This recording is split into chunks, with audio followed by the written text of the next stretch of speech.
Morning, everyone. I am your host, Sharifa Hardy, and I'm excited to bring you some amazing guests today. I'm going to learn from them. They have some exciting stories, but you know what I'm going to do? You know what I'm going to ask? I ask you the same thing every day, Monday through Friday, each show, to go out and be an evangelist for the Roundtable Talk Show. There's someone in your network, in your neighborhood, in your house, in your club. I don't know. Someone needs this information. If they're an entrepreneur, if they're a small business owner, or maybe there's someone who just wants to improve their personal life. Maybe they want to launch a book. Maybe they want to launch a business. But how will they get this information unless you go ahead and share the show with them? So go ahead and send that tweet, send that text, send that post, send a carrier pigeon. I don't know, but let them know, let all your friends know that the Roundtable Talk Show is live, because if they missed out on this information, you know, I can't blame them. So while you're going ahead and introducing the show to your friends, I'm going to go ahead and introduce our very first guest, Miss Maureen Scanlon. Maureen is the founder and CEO of Maureen Scanlon Life Coaching. She is an award-winning author, relationship expert, motivational speaker, positive change integrator, and spiritual coach who has successfully helped many people, from experienced professionals to young adults and couples. She focuses her tools and techniques on overcoming past negative experiences and making positive changes in our thoughts and in our lives. Good morning, Maureen. How are you? Good morning, Sharifa. I'm wonderful. I'm so happy to be here and great company. Oh, yes, absolutely. I'm so excited to have you. Now, sometimes on this show, I get a little bored, so I start playing games. And sometimes I play I Spy with my little eye, and I spy a nice book. What is that we have in the background? It is. It's my newest book. So handy dandy little book here. This is my newest book. My dog is my relationship coach, and this is helpful guide for anyone who's dating in a long-term relationship or even in a marriage. It's just these tools of being true to yourself. Sometimes we lose ourselves when we fall in love. So it's just my own raw experiences. And of course, based on the dogs, which everybody has love for the animals, the furry babies. So it's based on how unconditionally loving they are. They are, but I don't think people will allow me to have pets. I'm not a pet person. Okay, because I forget. I'll be 45 in a couple of days. My memory's not what it used to be. My kids survived because they were like, "Mom, what time is dinner?" And I'm like, "Oh yeah, I gotta feed these kids." So I don't really have pets. But how does the pets affect the relationship or relationships? How does that play in? It really is just watching their behavior with one another, how nurturing they are. When you're ill, you see that they comfort you. It's taking that lead from them and being as unconditionally loving that way in your own relationship. And being able to just stay true to yourself. If you ever notice a dog just does what they want, when they want, and how they want it, and we lose that when we get in relationships. We tend to want to do what the other person wants us to do or be what they want us to be. And so, really following the lines of what the animals do, make sure you stay true to who you are in your relationships. And most relationships fail because we have lost that. We've lost that. I didn't stick to my bar of who I am and what I want. But why dogs? So does that mean you're not a cat person? I have a kitty. I love my kitty. Kitties are definitely a different caliber. They're not as unconditional. I think cats are more like, I'm doing it my way and I don't care what you think, where dogs are like, I want to please you. So they're a different caliber, but yeah, I think it's just the dogs, how, when they've been abused and they get rescued, they have trust. They are just always able to adapt to us. And I think that's key in life, is just being able to adapt to one another and in our relationships. So you're a life coach. So when people come to see you, do you take them through this example of this is the way dogs are, this is what they do, and explain it that way? Or what's your method?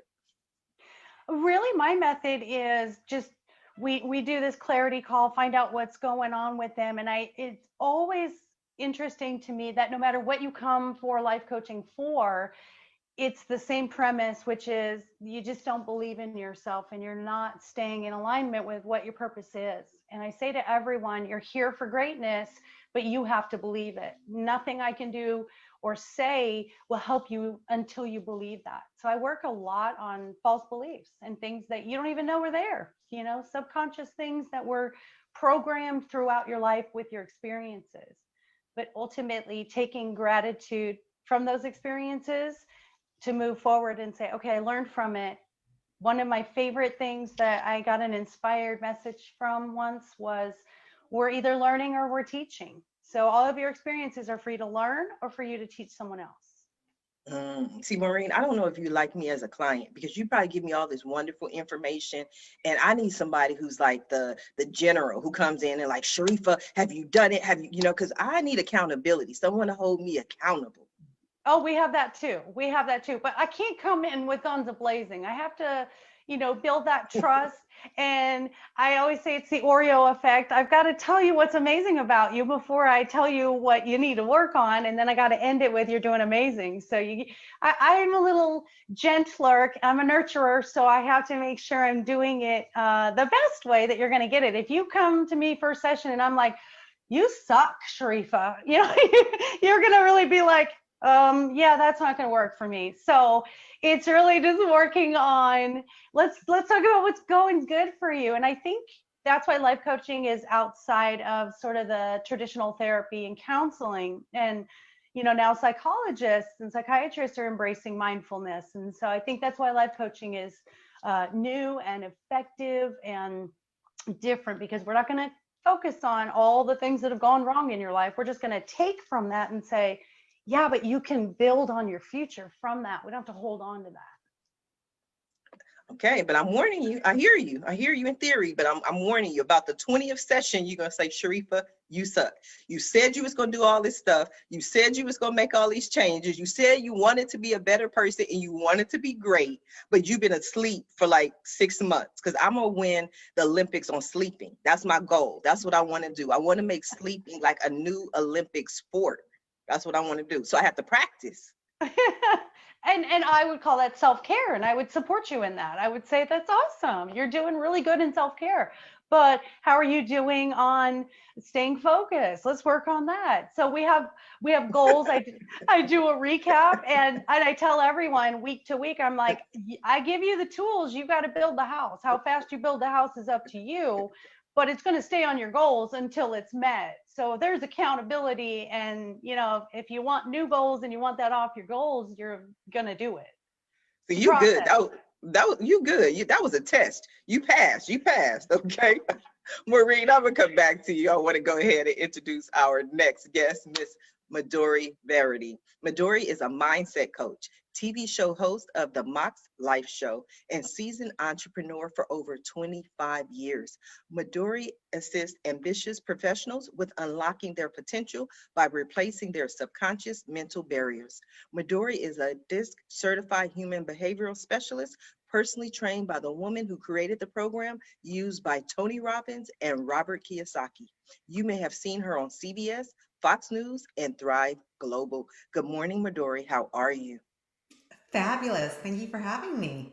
You are so welcome. I'm looking for people to help me out. So tell me what you do, who you are, and what you're passionate about.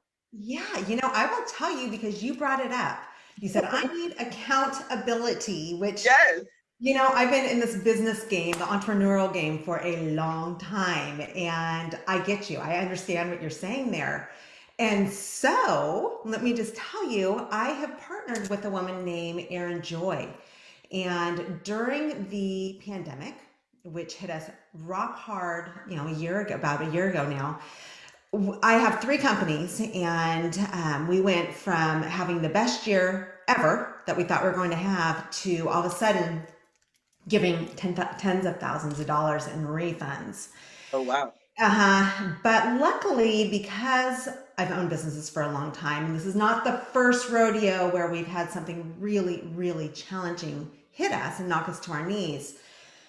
And then also being a mindset coach for entrepreneurs, I had some tools in my pocket to get through.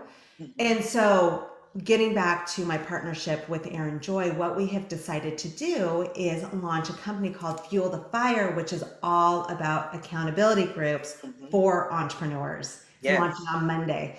yes. And it's for that. It's for those times where you're like, oh my gosh, I'm trying to do all of this on my own and I don't know what to do. What's the next step? I'm overwhelmed. I have to do a million things and I'm not making my goals. And so that's what it's for. Yes, no, I like that because if I get overwhelmed, then I take a nap. I'm going to sleep. I'm going to rest because this is way too much for me. And so if I don't have someone who holds me accountable for the things that I said that I was going to do, then I just go nowhere. Yeah. It's just like going to the gym, right? If you have a fitness Mhm. trainer, you're going to show up. If you're paying them money and you know they're waiting for you, you are going to show up. And chances are, no matter how you're feeling, even if you're tired, your leg hurts, you have a headache, you're going to still work out and you're probably going to work out a lot harder. So it's that same concept. When we have, there's a lot of studies out there, Harvard Business School, there's a lot of studies that prove when you have an accountability partner, you rise up, you set bigger goals, you reach them, and then you excel. So What that's it. what do you consider, and this may be a general question, so feel free to take it wherever you want, but I work with a lot of entrepreneurs. What do you see as basically their general mindset or the mindset of an entrepreneur? A successful entrepreneur or one who's Yes. struggling? Uh, So, I would love to hear about both, actually. yeah, well, let's start with the one who's struggling because there are certain traits that I see over and over. And often what happens is they aren't quite sure what to do. And they have these programs going in their head, these stories about themselves. This was brought up by the last speaker. These stories about themselves that they believe, Mhm. and they're not serving them well. And so it might be I'm not educated enough. I'm not meant to be successful. I'm not smart enough. I'm not old enough. I'm too old.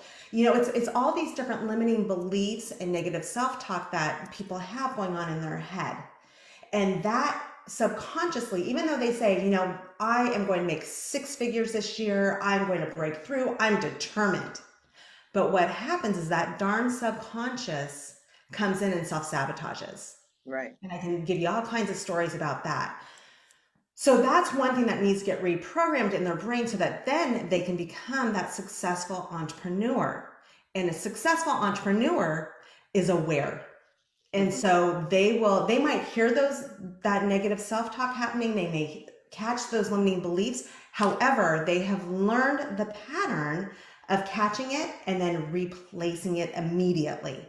So it's quick. So whether it's an entrepreneur, whether it's a CEO, one trait that is very strong and the most successful at that level is that they can make quick decisions and move on.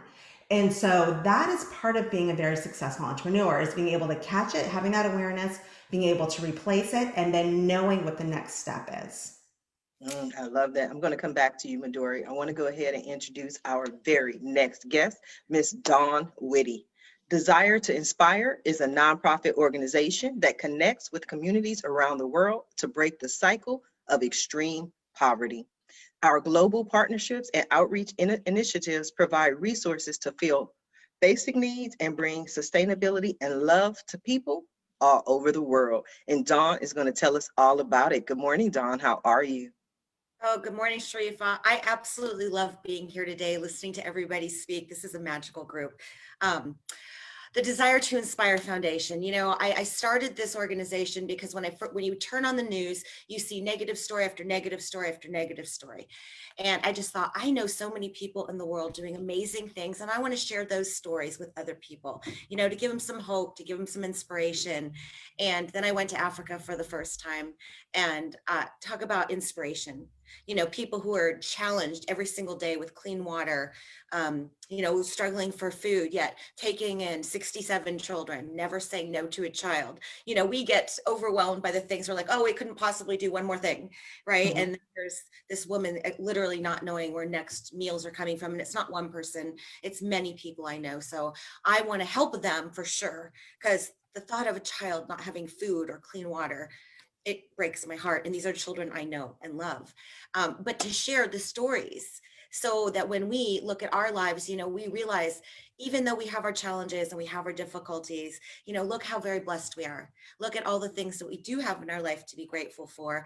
And just, that's a reminder to inspire us to, pick up every single day, despite whatever challenge we come across, and, do better. And again, change our mindset, forgive ourselves for the negative self-talk and the doubt, and just, try to be the best people we can be, and touching other lives in kindness, no matter where we find them, whether it's the bunny in our front yard, or, the person at the grocery store, or even the annoying person in traffic. And a lot of us live in California, so we know all about traffic. But even in those moments, to be able to say, who do I want to be? Do I want to be the agitated, angry person in the car, or do I want to get to my destination peacefully? And so it's about choices and, being our best selves. Yes, and it's about giving. Yes. Right. So when we give, what we do is we put your pillow, Be Love, in a box, and we ship it to Sharifa. No? Yeah, we can do that. We can do that. Anything that touches another's life in kindness and love, that is what we're here for. And it doesn't have to be in any pre-prescribed way. We all have a different way to do that. If you're really good at music or art, you have a different way of putting your gift into the world to touch others' lives. I have a different way. I love being a mother. Like Maureen said, she's a nurturer. I'm a nurturer too. Dogs, cats, kids, bunnies, all of it. So that's my gift that I get to put into the world. But, what our gift is, we have to be able to give it away. And that's when the circle is complete. I would definitely agree, but I'm the same way.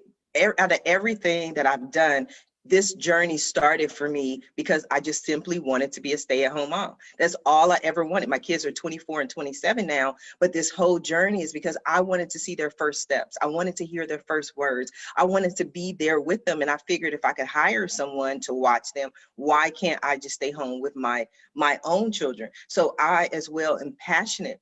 Now, you said you're in California, you visited Africa. Is most of your organization focused on Africa or any particular destinations or locations? So when I first went to Africa, I went to Ghana, just Ghana. And the next time I went to Ghana and Uganda and Kenya and Rwanda.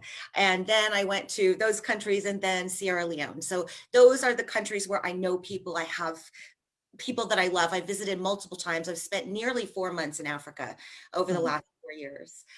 But my message is for anybody, anywhere, especially children. As adults, we get those pre-programmed lessons, and that's too hard for me most of the time to deal with.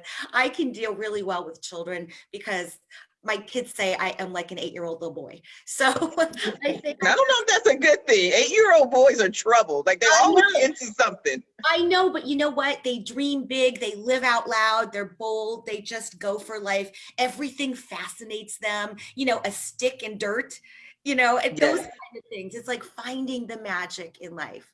And that's why I gravitate towards them so much. And to plant that seed in their head that they are special and that there is something that only they can bring to this world, that is a gift that I get to do for children.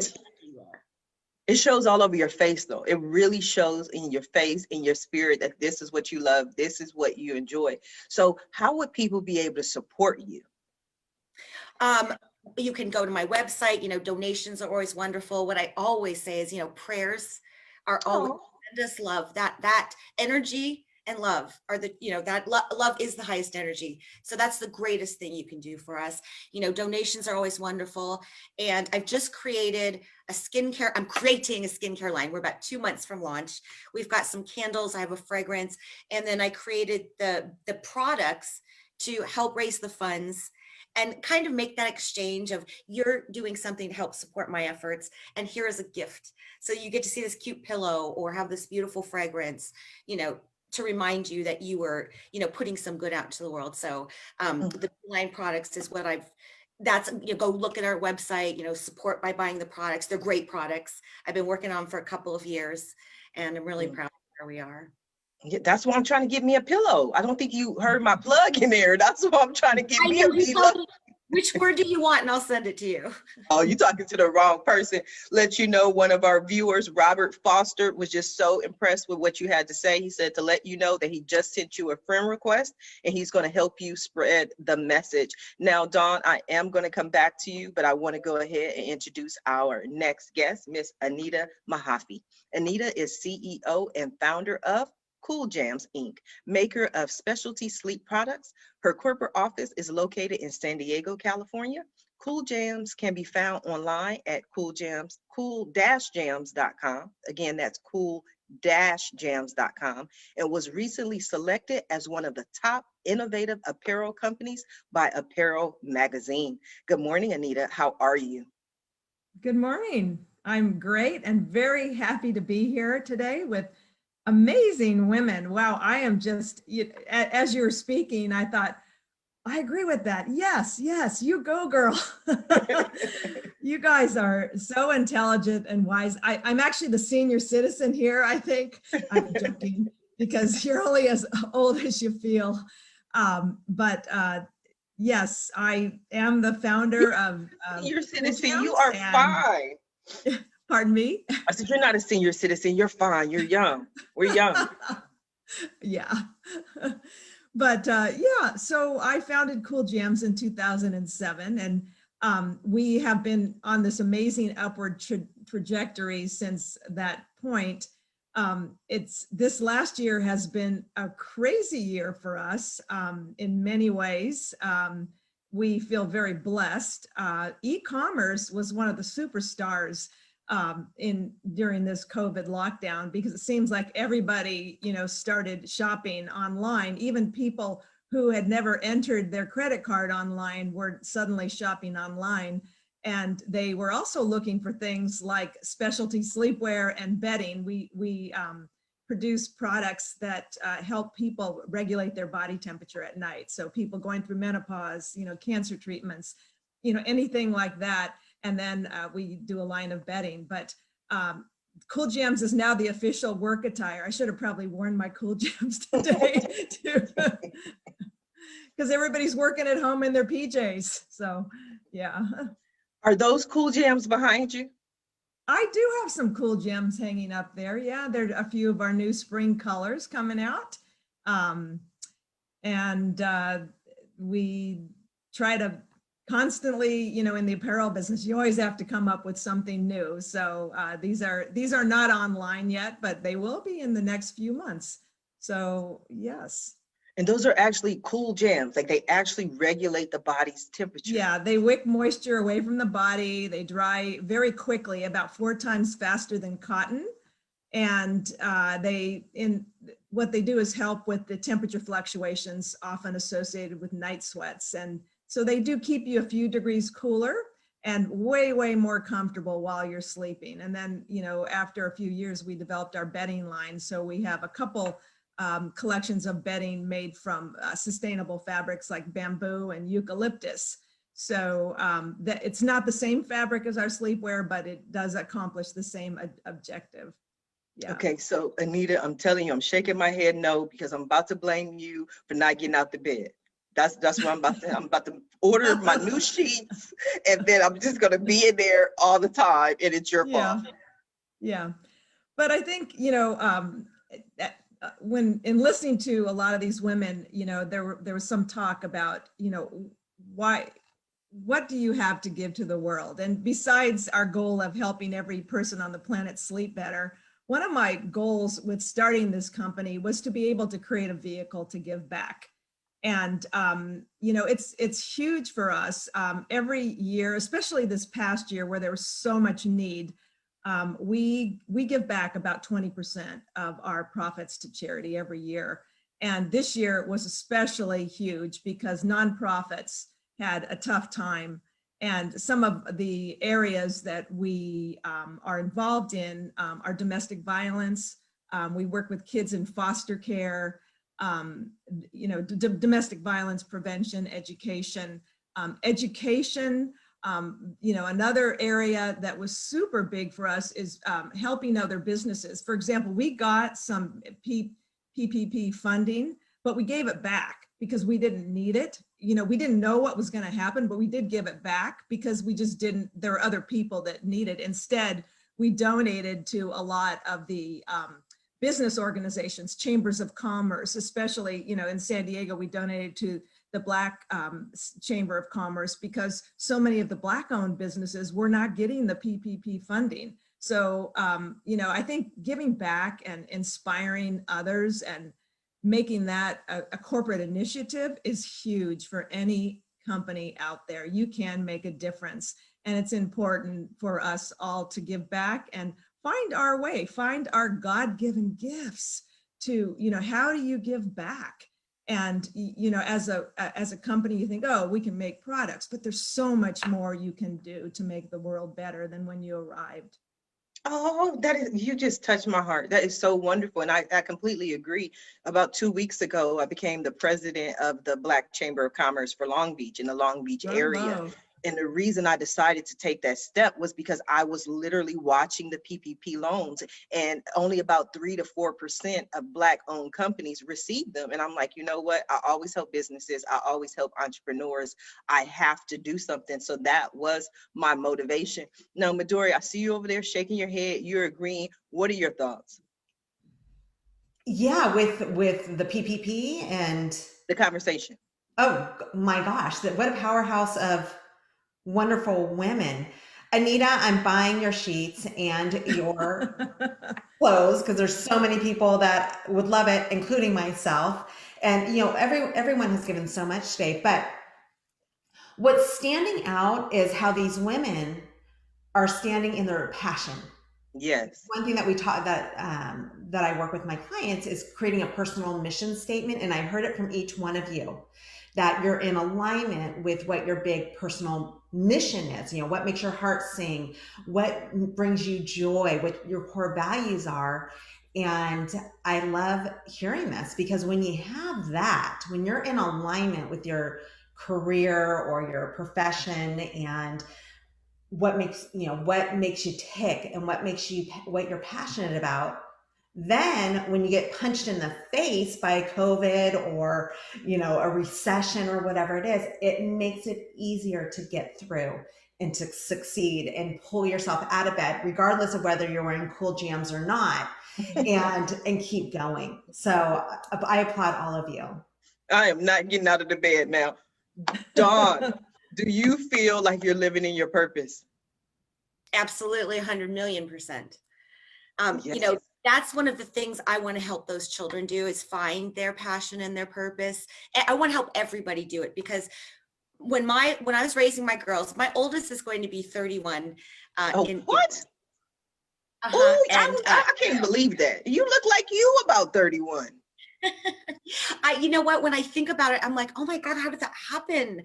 When did that happen? But as we were talking about, the purpose and living in your purpose, I am so glad that my adult daughters get to watch like the ups and the downs. They've been listening to me, try to do this and then it didn't work out, and then see me like say, nope, I'm not giving up. I'm going to find out a different way. They're watching it happen. And no matter how many times I stumbled or some, things didn't work out the way I wanted them to, they get to witness me saying, you know what? I'm going to find a different way because this is my purpose and giving up is not an option. So that's kind of the message. COVID, life throws us challenges all of the time. And we have to say, you know what, are we going to let that change or stop us? Because if it does, then that's not a purpose. Mm-hmm. Now, I tell you, Dawn, I am really good, and I don't mean to just pat myself on the back, but I'm really good at fundraising. That's one of the things I love to do. And people say, how? And I always say, because people always say, I believe in you, I support you. And you know what I tell those people? Okay, well, I need the physical manifestation of your support. That I need something tangible that I can hold on to, because people love to just, oh, you're doing a wonderful job. Anita, that's so great. Maureen, I love your book. Midori, your help. No. We need the physical manifestation of your support. Maureen, I see you're nodding your head. You've been smiling. What are your thoughts on the conversation so far? I just love all of you, and I completely believe in synchronicities, and I believe that we are all supposed to come together when we come together. And an interesting story, I just went through chemotherapy and I'm in menopause. So Anita, I'm definitely buying your stuff. And I almost canceled coming on today, and I'll tell you why. I just had chemotherapy for skin cancer, and I have not worn any makeup for 2 weeks, and it's really apparent at 50 years old that I did a lot of damage in my youth, but I was driven, and I said, you know what? You are not your face. You are who you are and what you do and the message you need to send. And when you talk about everyone finding their passion, I started as a nurse. I've been in the corporate field for 25 plus years. And when I got to start this business, it was a mind-blowing moment, and Dawn touched on this, where you know you're 1,000,000% in what you're supposed to do. I could be having the worst, absolute worst day. I could be feeling sick, and I coach, and I'm on a high. I am just, by the time I'm done, I'm just like, yeah, life is good. And that old saying that I never knew would happen for me is I get paid to do what I love.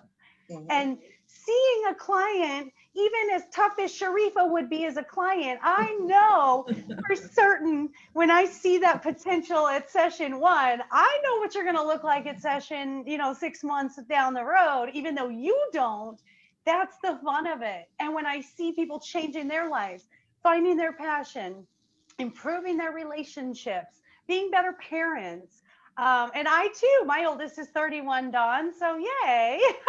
And as a single parent all of my life, taking care of my 3 children, I love when I look at your face, Dawn, when you're talking about children, because the reason you connect with children is that you have that alignment with spirit. You have that, because children are so close to being, that purity, which is what I believe animals and children are, one and the same. They're so in alignment with beauty and kindness and unconditional love.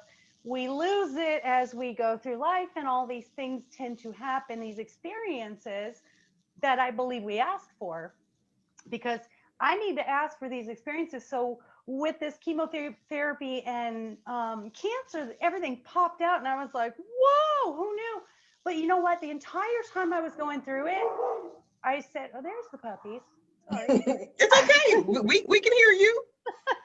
I remember, just going through the whole thing, and everyone's like, oh, this is terrible. And I said, no, it isn't. I asked for it. I asked for it because it's one area that I haven't touched on yet that I have to be able to coach on. So I've been in domestic violence marriage. My daughter has been in a domestic violence marriage. So Anita, thank you so much for contributing to that. I've had divorces, I've had marriages, I've had children with mental health issues. So I always feel like the universe is always just going to bring me more and more to my arsenal to be able to help whoever is in front of me. And so the gratitude I have for whatever is brought, I'll bring it. I got this. Bring it. We're going to bring it. Now, you look amazing. You look like you're glowing. I would have had no idea. So I applaud you, not only for to keep going, but for being here today. But I want to get back to this almost canceled. What was that look like? What did that email look? What was you about to say to me? Why weren't you going to be here? It was I know how amazing these women are. I read who was coming on, and I'm like, I can't go on looking like a leper. And under this makeup, believe it or not, it's pretty scary. But it looked like vanity, pride, ego. I kept saying, my face is my brand. No, it isn't. No, it isn't. My heart is my brand. My heart and my message is my brand. So those who are here in this synchronized moment with me, they're going to feel me. It's not my face. And I have a funny story. I started a brand new coaching with a new client this week. And, you know, if you've coached people for a while, they love you and you've already established rapport and trust. And, you know, this is how my coaching goes. We just have a big conversation and we laugh and joke. But this was my very first meeting with this client. And I always do video coaching now, especially with my immunity being lowered because of the chemo. And so I said, well, let's do a video. Do you know my video would not work on FaceTime? I could not get it to work. And it's always worked. And I thought, you know, universe, you got my back, because it was pretty scary looking. But then I had another one with a client I've already been doing, and the video was fine. So it's not for me to control. Everything is going to happen the way it's supposed to, but how do I react to it? How do I see this in a positive light, whatever comes my way? So Yes. that's really my message to everyone. Embrace what happens. Know that it's for you. Life doesn't happen to you. And someone mentioned earlier, and I think you had said that, Sharifa, choices. I had no idea I had choices until I knew. Absolutely. Midori, we got your new client.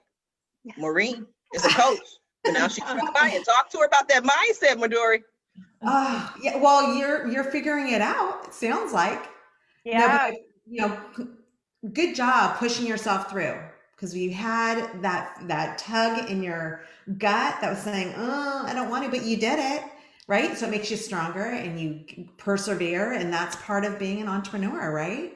You know what I love, Midori, is I pride myself on being able to help any client that sits in front of me. But the one thing that I struggle with is the business. And I love meeting business coaches, because that's the one area that I feel like, so I still have my day job because I'm not quite courageous enough to take the leap, right? So those mindsets, I know I need to do it, but I'm not courageous enough. So I tend to not do business coaching because I always feel like I'm never going to be a hypocrite. I'm never going to be able to coach you on something I haven't fully embraced yet. So I love that you understand how much of the mindfulness part is so important in business. It's not the schematics, it's the mindset. It's both. Yeah, I agree with you. But it's the mindset, but you also have to have the foundational part of business to be super successful. So I would love to chat with you after off camera about that, because there's a few things that I think would really help. But yes, you're right. But you know, I've seen so many entrepreneurs. I'm doing this for so long. I've been involved with a lot of different women's groups and other organizations, and they work so hard. In fact, do you know that entrepreneurship has one of the highest rates of depression? And suicide, yes. Yes. Yeah. And it's because we put our world, our world into our business. And for many of us, we think, gosh, if we fail, everyone's watching. And what's it saying about me? You know, and there's so many thoughts that go through our head. And that's kind of the thing that to be aware of, is that you have to have both. You have to have the mindset, and you have to have the foundation, and you have to have that alignment. Those things, if one of those is off, it's going to be tough to succeed overall. Yes. So Anita, I would love to hear your thoughts on that, because I think we just sold out your whole collection in 1 hour. Midori, I'm a serial entrepreneur, and I totally agree with you. I think that, and I actually also mentor young entrepreneurs, just a volunteer side job. I have wear a lot of hats, but at University of San Diego, I lecture in their entrepreneurship department. And one of my lectures is the traits of entrepreneurship, and you know, what people need to have or shouldn't have. You know, I think that there are certain traits that entrepreneurs have, and you can use them as strengths, or they can be your biggest weaknesses. And sometimes they're both, but it's kind of how you spin it, how you perceive it, what do you do with it, and make it work for you.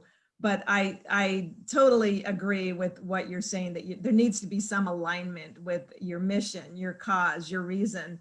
Otherwise, you know, it's difficult to succeed if you, you know, if you're not aligned with your corporate mission and what you're doing. And you pretty much have to like it. You know, you have to love it. Don't start something just because you feel that you need to, or you need you know, of course you need an income, But and if you do start something that like, you know, my first business, I'm going to give an example of, my first business was after my second child was born. I wanted to get out of the corporate rat race. I used to be a product manager for some big corporations. And so I decided, okay, I am going to use some past contacts that I had made in Turkey and start a business importing something from Turkey. So I started getting groups of village women in Turkey to hand knit these beautiful mohair sweaters.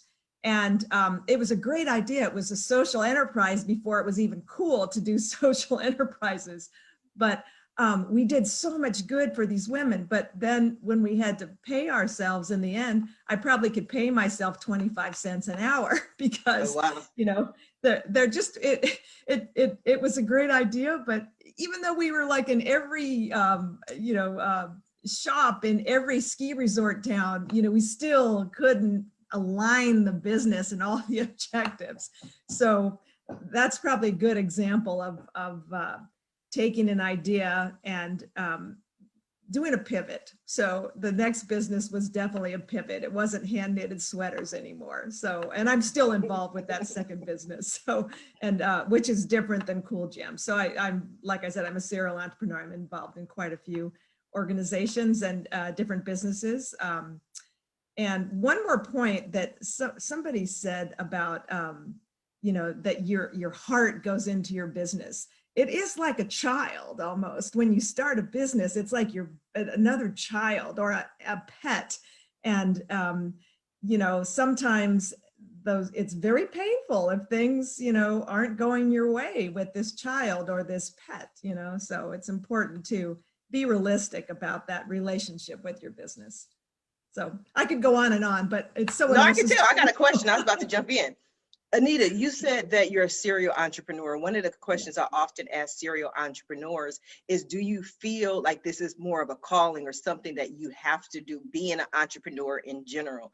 Because often what happens is with entrepreneurs, we say we want to be an entrepreneur and then we go, you know what, it's too hard, I quit, I'm gonna get a day job. And then you go get that day job and then you're like, no, this is not for me, I have to go back. And we kind of tend to go back and forth because it's just something that we have to do. I would say it's kind of a calling, but one of my first reasons before it became a calling was that my dad was a little bit of a chauvinist. And we had a family business and none of the women, you know, I have 3 sisters and 4 brothers, so big family, right? And none of the women were invited to become partners. We are now, but we weren't invited to work for the company at that point because we were women. And so one of my initial reasons for starting a business was, I'm going to show him, I'm going to show him. And I became this entrepreneur. But in the process, I learned that this was my calling because I like to work for myself. I like the creativity. I like the freedom. I like the work-life balance that it can provide. It doesn't, you know, you have to create that work-life balance. It doesn't always work that way unless you create that, because you can work all the time and neglect everything else in your life, and that's not right. You know, you need to find the time for yourself so that you are a better entrepreneur, a better human, a better person. So Absolutely. So Dawn, you're saving the world. How do you take care of yourself? Wow, what Anita just said really hit home with me because for the last 4 years, up until just like the last 6 months, I have not had very much balance because I'm like, I'm building. And I'm glad that I did. You know, I had the time. I wasn't in a relationship. My daughters are adults. They moved out of the house. I literally didn't clean my house. You know, everything else just kind of went by the wayside. And I didn't realize until, you know, I started getting into a relationship. It's like, oh gosh, you know, I really have been spending, I wake up in the morning, start with messages. You know, I'm talking to people 8, 9, 10 hours, a different time difference. So, and I do it all the way up in time I go to bed, and then I wake up in the middle of the night and sometimes I'll answer messages. So the balance is what I'm trying to find right now and being very mindful of it. But I find that now that I'm finding the balance, I'm actually being more productive. So I think that that's an interesting an interesting thing because we need that balance in order to be whole, and then we will be more successful when we have it. Yes, because it's like trying to drive a car on E. I mean, we wouldn't do that. We wouldn't even think of doing that. We know we have to put gas in the car to move.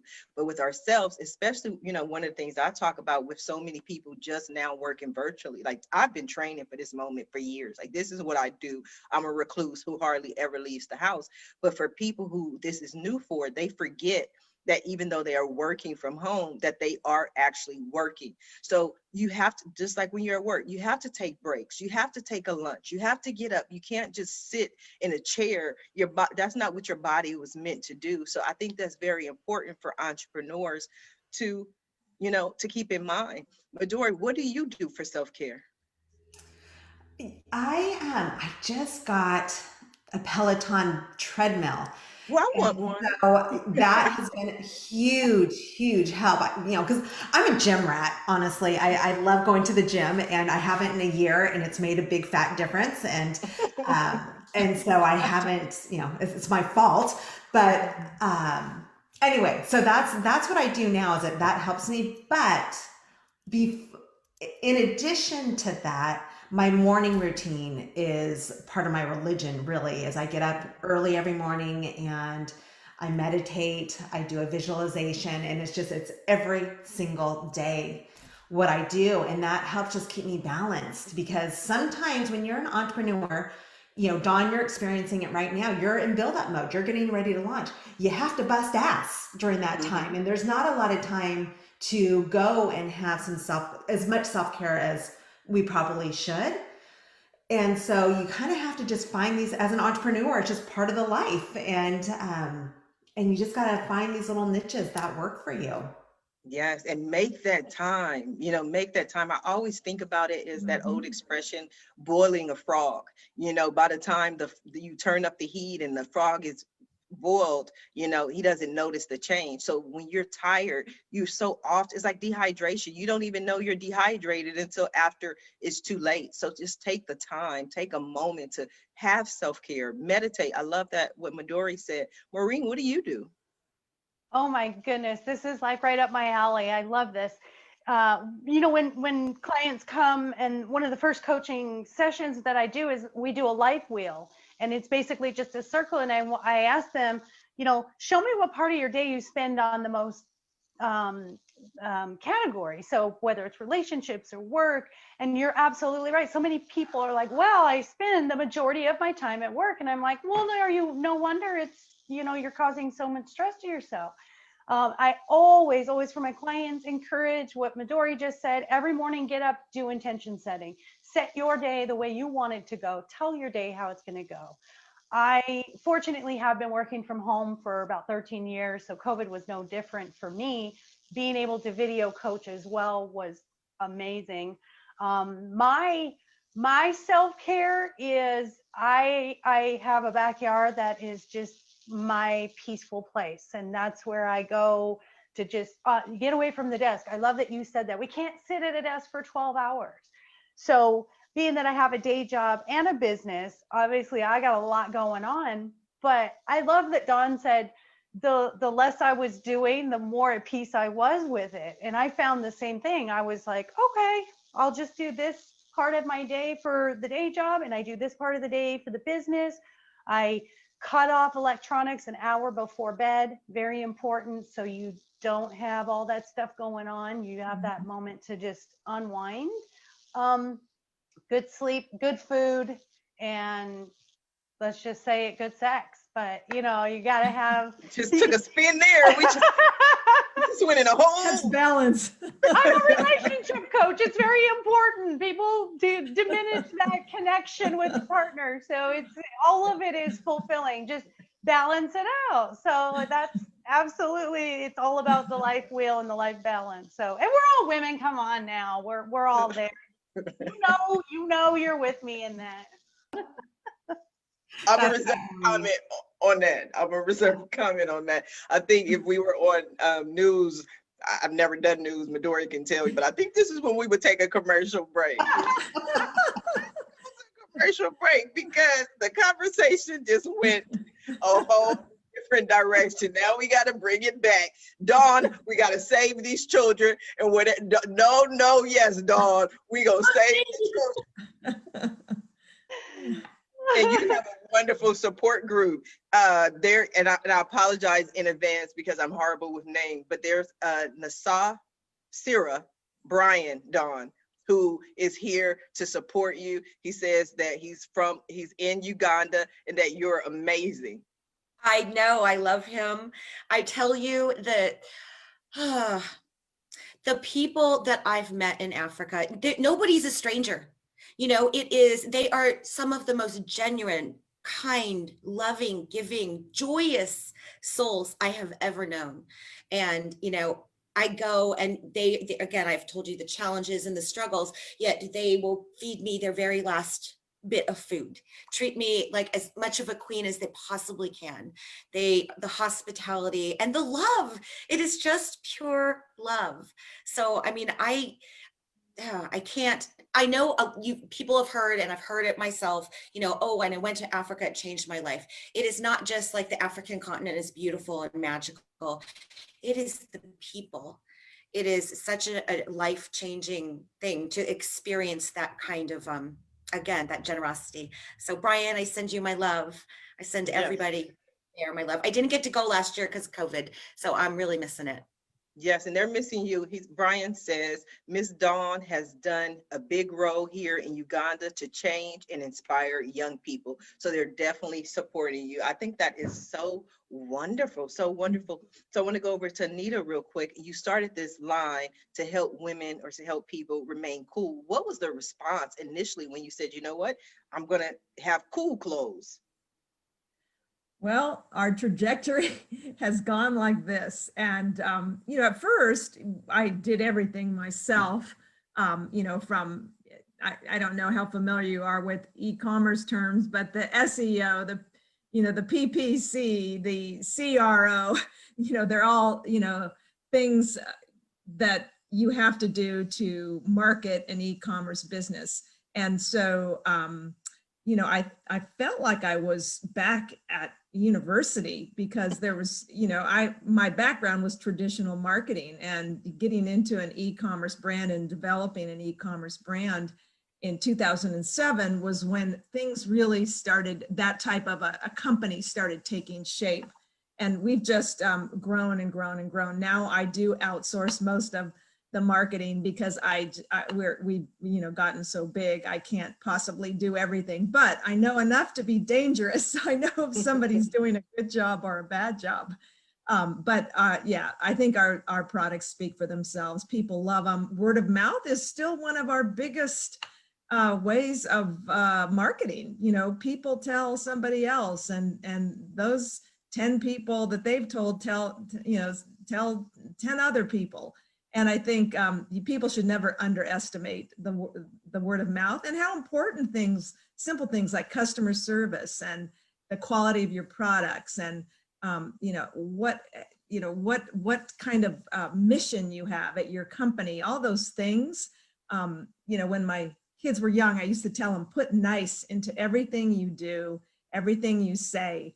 And if you can translate that to a business, you know, it is powerful. You will grow. And, you know, all of you, you know, have that very nice core. I'm listening to you and I can see the light shining out of each and every one of you. And that's so important, you know, when you have a business to do good for the world, and it'll come back to you tenfold. Absolutely. I agree. I was having a conversation with a friend of mine the other day, and we were discussing reviews, and when you leave a bad review for a company or a restaurant, and I was like, I had to think about it because I hardly ever do bad reviews. I can't even remember the last time I did a bad review. But for me, my pet peeve is customer service. The food could be bad, the product could be bad, but if you give me excellent customer service, I won't complain. That's just me. I enjoyed this conversation with you ladies. It has been so wonderful. Now we are coming down to the last few minutes of the show. And what I love to do at the end of every show is just simply allow my guests the opportunity to speak directly to the audience, to everyone who is watching the show live, as well as everyone who is watching it in the archives, and let them know what you want them to take away from your appearance here today. And we're going to start with you, Dawn. So you're going to give us that physical manifestation of that support. Go, Dawn. You know, what I love to leave people with all the time is that we always have a chance to put more kindness out into the world. And it is about who we choose to be. And when we do that, that energy comes back to us. And it doesn't have to be in a monetary way. It could be smiling at someone, saying hello, giving them a compliment, giving them a hand, whatever it is, every single interaction. And we all have that power, no matter where we live or what our circumstance or situation. Oh, I love your heart. It's wonderful. Maureen, what do you have for us? You know, the reason that I went into life coaching in the very first place was that supposedly I'd been life coaching my entire life. And my motto, my mantra is the starfish story. And if you're not familiar with the starfish story, I am not. So a little boy's walking down the beach and there's starfish that had washed up on shore and they're all drying up, and an old man walks up to the little boy and says, "What are you doing?" And the little boy's throwing them back into the ocean. The old man says, "There's thousands of them. You're not going to make a big difference." The little boy throws one in the ocean, looks at the old man and says, "But it made a difference to that one." And that's my mantra. That's my motto. Anyone who comes for coaching, I believe in you. I'm as emotionally invested in your success as you are. It's just letting people know you have a choice to create a great life. You have a choice to let go of things that pain you and that don't serve you. And you're here for greatness. What are you going to do with that greatness? So that's my message. And I just am so happy to be here. Thank you. Sign me up. Now I want to coach. Now I need a life coach. Where do I go to sign up? I'm convinced. Done. Thank you, Maureen. Anita, what do you have for us? Well, I'm a big believer in positive thinking and people having confidence in their decisions. And if you have an idea some idea, a spark, put one foot in front of the other and don't just say 10 years from now, I thought of that. I should have done that. I should have done that. What do they say? The road to hell is paved with should-haves and could-haves. Mm-hmm. And I'm a big believer in putting one foot in front of the other. Create a plan, create a plan. I can tell you, I have been writing down my goals for, years and years and years. And every single one of those goals has been accomplished. And I think it first starts with the idea, writing it down and putting one foot in front of the other and doing it. And, there's this saying that I love: when the sky is dark, the stars shine the brightest. And it's so true. There are so many ideas out there. Don't be afraid, and just go for it. Do it. So I'll leave it at that. I agree. I love it. One of my favorite expressions is there are cemeteries full of $1 million ideas, which basically means that most people take their ideas to the grave. You got to do what Anita said and just do it. Midori, what do you have for us? To build on what Anita said, one easier way to be successful is to get super clear on what your strengths and what your weaknesses are. Because often what happens when we set goals is we're missing the who can help us, meaning that we have these weaknesses and we aren't finding the solution to them because we're not lined up with a person who has those strengths that you stink at. Mm-hmm. And so if you can find that person, it can make it so much easier in succeeding. So Dawn, with what you're doing, now's a good time to find maybe a partnership or someone who can help you with that. But as we're setting these goals, sometimes what happens is people give up because they aren't reaching they're not achieving their goals. So reframe the way that you're doing it. Don't give up and find out who is the right who for you. I agree. And I see a partnership between Dawn and Anita right now. I mean, you don't know, maybe we can offer the cool jams through the nonprofit, and then they offer them and then get a percentage in return for offering the products. I don't know, just a suggestion, but I think it's definitely wonderful to have all of you here today because I learned a lot, I laughed a lot, and this was an excellent show. I want to thank you all for being guests on today's episode of the Roundtable Talk Show. But as always, I especially want to thank everyone who tuned in to watch this show live, as well as everyone who is watching in the archives. But as I always say, please do not just watch the show. Do not just share the show. I greatly appreciate you watching and sharing, but please support our guests. Our guests are here this morning to assist you, to share their journeys, to share their products, their services, and what they do. So please support them. Their website links are in the Facebook post.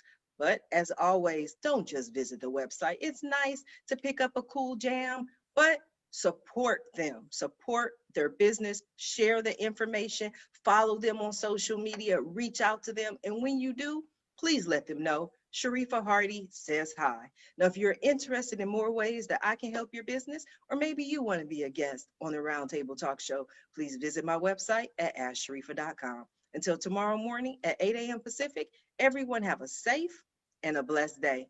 Bye now.